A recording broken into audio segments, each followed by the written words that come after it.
Allergy কোনো সাধারণ রোগ নয়। এটি মূলত শরীরের ইমিউন সিস্টেমের একটি অতি সংবেদনশীল প্রতিক্রিয়া, যেখানে নিরীহ বস্তু যেমন ধুলো, ফুলের রেণু, ঠান্ডা হাওয়া, খাবার বা আবহাওয়ার পরিবর্তনকেও শরীর শত্রু ভেবে প্রতিক্রিয়া দেখায়।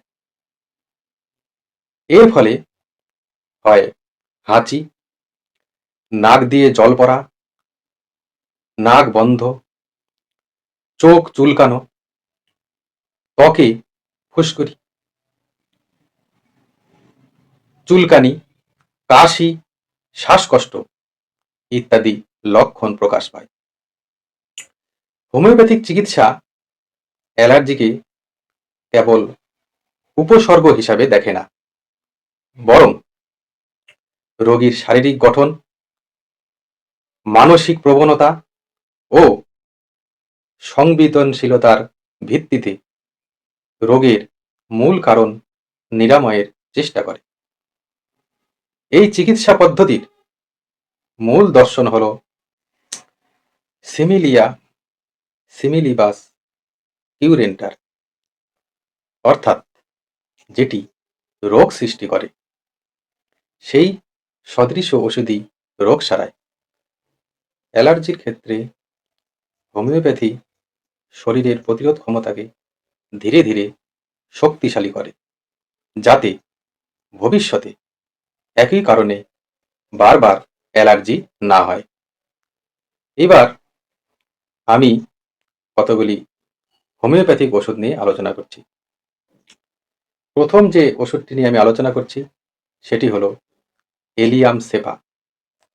এই এলিয়াম সেপা ওষুধটি অ্যালার্জিক রাইনাইটিসে অত্যন্ত কার্যকর, যেখানে নাক দিয়ে ঝাঁঝালো জল পড়ে, বারবার হাঁচি হয় এবং ঠান্ডা বাতাসে সমস্যা বাড়ে। এই রকম ক্ষেত্রে আপনারা এলিয়াম সেপা ওষুধটিকে ব্যবহার করবেন। দ্বিতীয় যে ওষুধটি নিয়ে আমি আলোচনা করছি সেটি হলো আর্সেনিকাম অ্যালবাম। আর্সেনিকাম অ্যালবাম ব্যবহার করা হয় জ্বালাপোড়াযুক্ত সর্দি কাশি, অস্থিরতা, দুর্বলতা ও রাতে গভীর রাতে যদি উপসর্গ বাড়ে, এরকম ক্ষেত্রে এই ওষুধটি ব্যবহার করা হয়। তৃতীয় যে ওষুধটি নিয়ে আমি আলোচনা করব সেটা হচ্ছে নেট্রামিউর বা নেট্রাম মিউরেটিকাম। দীর্ঘদিনের অ্যালার্জিতে বিশেষ উপযোগী এই ওষুধটি, বিশেষত রোদে ও ধুলোয়, হাঁচি, নাক বন্ধ ও মাথা ব্যথার ক্ষেত্রে এই ওষুধটি দারুণভাবে কার্যকর। এরপর যে ওষুধটি নিয়ে আমি আলোচনা করছি সেটা হচ্ছে স্যাবেডিলা। সেই সব রোগীর জন্য যাদের সকালে প্রচণ্ড হাঁচি হয় এবং ঠান্ডা বা গন্ধে সমস্যা বেড়ে যায়। এরপর যে একটি গুরুত্বপূর্ণ মেডিসিন নিয়ে আমি আলোচনা করব সেটা হলো হিস্টামিন। এই ওষুধটি দারুণ কার্যকর। যখন দেখা যাচ্ছে কোনো ওষুধেই ঠিক মতন কাজ হচ্ছে না, তখন আপনারা এই হিস্টামিন 200 ওষুধটিকে ব্যবহার করবেন। আধুনিক হোমিওপ্যাথিতে একটি গুরুত্বপূর্ণ ওষুধ, যা বারবার ফিরে আসা অ্যালার্জি ও হে ফিভারে ব্যবহৃত হয়। এরপর যে ওষুধটি নিয়ে আমি আলোচনা করব সেটি হলো সালফার। এই সালফার ওষুধটি ব্যবহার করা হয় পুরনো বা এই দমিয়ে রাখা অ্যালার্জিতে, যেখানে চুলকানি ও গরমে উপসর্গ বাড়ে এবং দেহের রোগ প্রতিরোধ ক্ষমতা দুর্বল থাকে। এরপর যে ওষুধটি নিয়ে আমি আলোচনা করছি সেটা হচ্ছে ক্যালিবাইক্রম।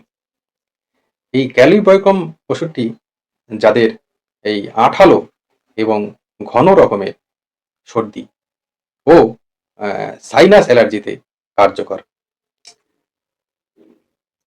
এরপর যে ওষুধটি নিয়ে আমি আলোচনা করব সেটা হচ্ছে সরিনাম। সরিনাম ব্যবহৃত হয় অত্যন্ত দুর্বল যাদের ইমিউনিটি ও বারবার হওয়া অ্যালার্জির ক্ষেত্রে,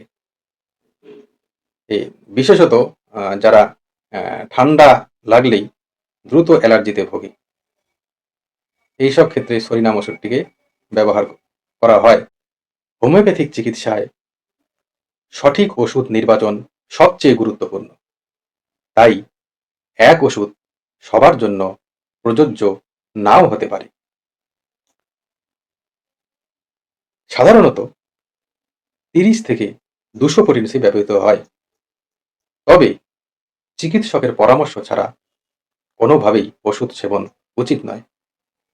খাদ্য ও জীবনযাপনে ধুলো, ধোঁয়া, অতিরিক্ত ঠান্ডা খাবার এড়িয়ে চলতে হবে। নিয়মিত ঘুম ও পরিষ্কার পরিচ্ছন্নতা বজায় রাখা খুবই দরকার। সঠিকভাবে এই হোমিওপ্যাথিক ওষুধগুলো যদি প্রয়োগ হয়, তবে অ্যালার্জির স্থায়ী ও গভীর সমাধান সহায়ক হতে পারে। নমস্কার।